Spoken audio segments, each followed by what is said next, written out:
There is only one thing and one thing only that all women want. You can be smarter than us, you can be taller than us, you can be richer than us, you can be all of those things. But if you don't have this trait, no woman will truly respect you. And what that is whether or not she feels that you are somebody she can manipulate and lead. And what I mean by this is majority of women don't want to manipulate a man. They don't want that. They want a man that is intelligent, he can lead, and he can make the decisions. But if she meets a man that she can manipulate, who is naive, who believes everything, who will give her everything she wants without her having to earn it or respect him or be loyal to him, and he still just keeps giving to her, she will automatically disregard you and she will automatically lose all respect for you. The reality of hypergamy, what that truly means for a woman is, in order for us to see you as somebody we respect, you have to be somebody we could never manipulate, we could never disrespect, we could never ever cheat on or abuse,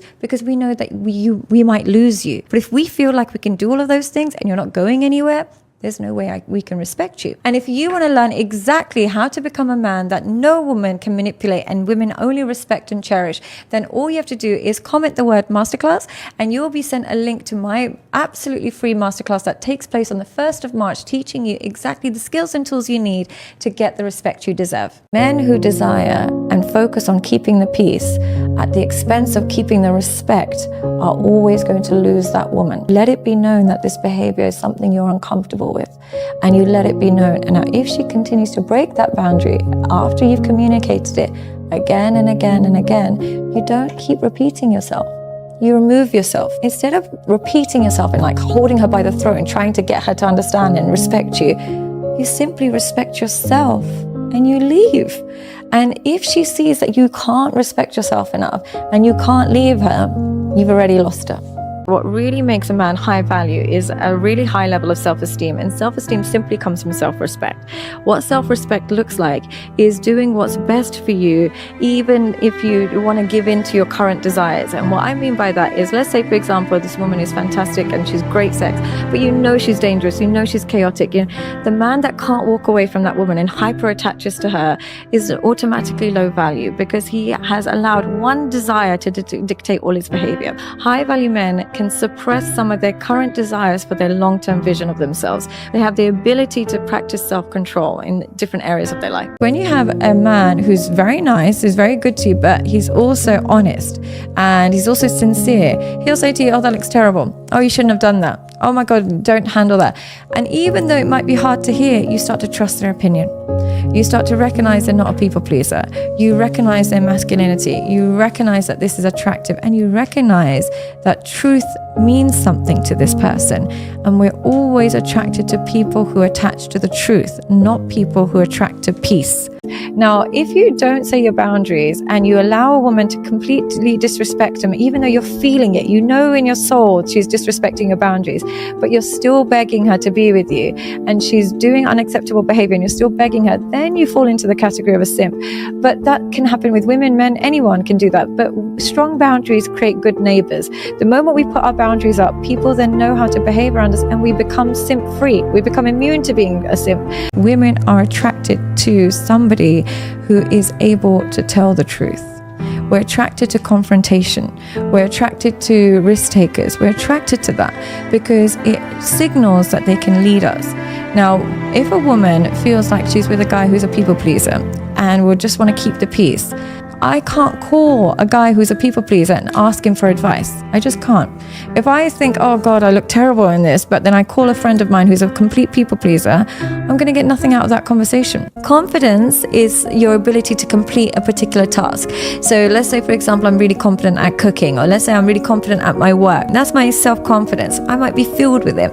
But self-esteem is, you can tell what somebody's self-esteem is like by what they accept in their life, particularly in romantic relationships. Now, self-esteem really is just what you expect from people, what you accept and expect from people.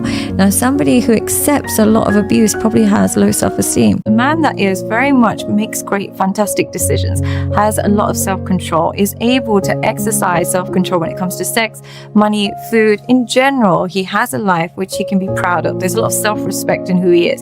What will happen is women will naturally allow him to take the lead.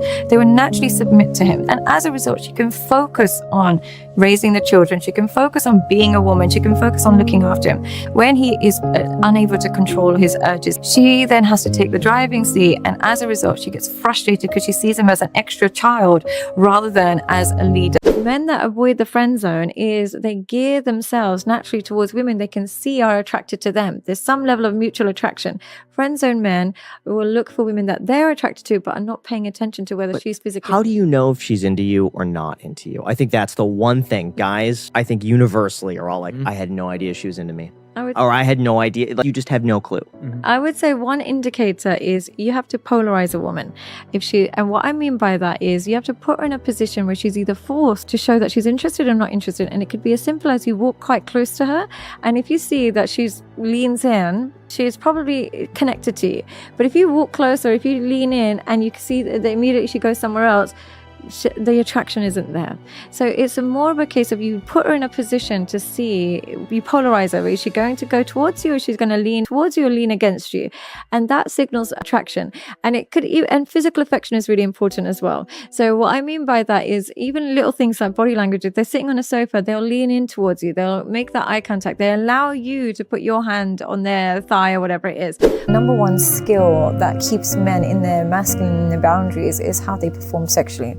You meet a man that is not proud of his performance, who's not confident in his performance. He accepts quite a lot of abuse in relationships because he doesn't feel like he has alternatives. He doesn't feel like he can go elsewhere. He doesn't feel confident that other women will actually enjoy him. So they stick to what they know.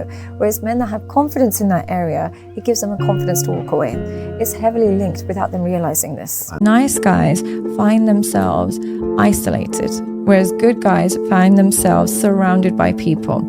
When you're a good person and you have boundaries and you tell the truth, what happens is people gravitate towards you. When you're being a people pleaser and you're being too nice, people don't attach to you because you don't give them the ingredients or the insight into your true personality.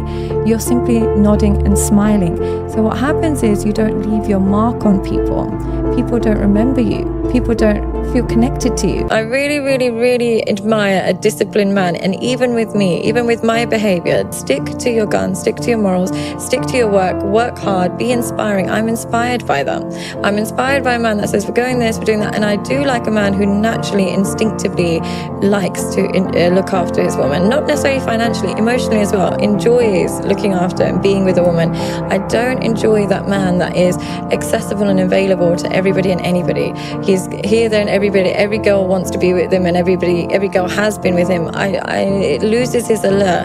I like a kind of a guy who's selective with his time, money, and energy. And I do think that's one of the traits I do look for in a man. So high standards means I don't associate with people who have bad habits.